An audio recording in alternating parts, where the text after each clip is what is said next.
Will Smith, who celebrates his 54th birthday on September 25, is currently worth an estimated $350 million, £310 million, and is one of the most bankable stars in cinema.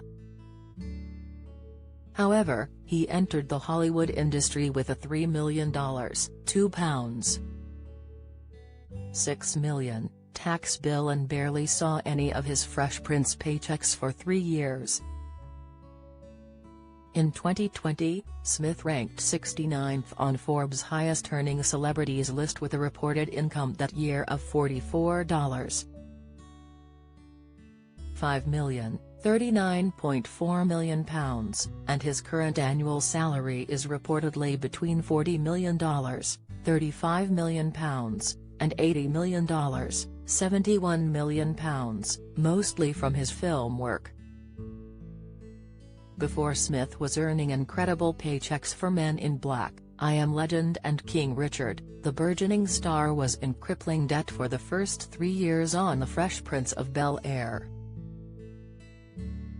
In 1986, 18-year-old Smith and his childhood friend Jeffrey Towns released their first single Girls Ain't Nothing But Trouble, which ranked on music charts in the United States, UK and Australia.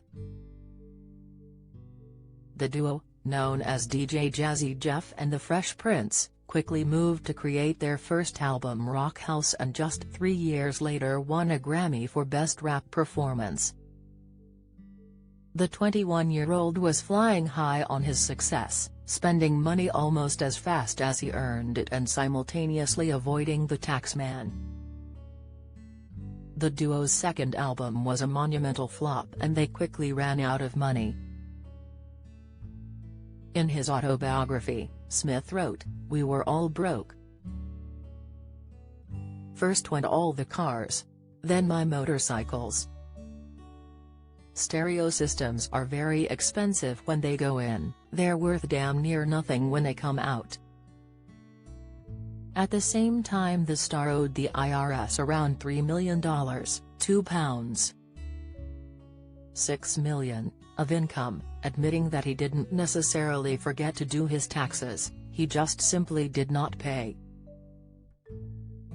On his YouTube channel as part of his Storytime series in 2018, the star shared, "Being famous and broke is a SY combination because you're still famous and people recognize you, but they recognize you while you're sitting next to them on the bus."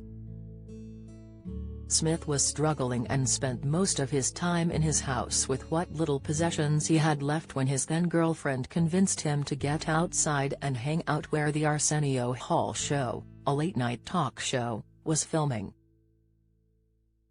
There, Smith ended up meeting Benny Medina, who he described as the real-life Fresh Prince of Bel-Air, except he went from Watts to Beverly Hills. Medina pitched a sitcom that he wanted the star to appear on, but at the time Smith was adamant that he was a musician, not an actor. The talent manager convinced Smith to go to a party in December 1989 at the home of record producer Quincy Jones. At the party, Jones handed the rapper a screenplay and gave him a few minutes to learn his lines for an audition in the living room. The still reluctant Smith tried to persuade Jones to reschedule for 3 weeks' time, to which he replied, "3 weeks from now will be good. Or you could take 10 minutes right now and you could change your life forever." Don't miss, Smith left the party later that night, after his audition, with a signed contract and started filming The Fresh Prince of Bel-Air just 3 months later. While he now had a steady stream of money coming in, little of it remained in his pockets. The Focus actor shared in an interview with 60 Minutes in 2019, "For the first 3 years of The Fresh Prince of Bel-Air, the IRS was taking 70% of every check, and after the 3rd year I got back to zero. It's terrible to have that kind of success and have to quietly be broke." Since his misadventure into the depths of debt, Smith appears to have learned his lesson when it comes to money management. In 1995, Smith broke onto the big screen in the action comedy Bad Boys, which earned him $2 million, £1.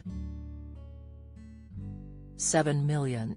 The sizable paycheck would soon be dwarfed by his other film earnings as he steadily grew to international fame, and by 2003 he earned 10 times as much for the Bad Boys sequel.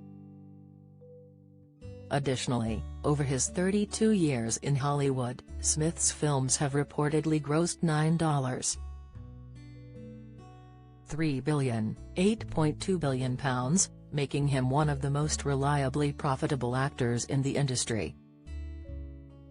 Smith's autobiography, Will, is available to purchase here.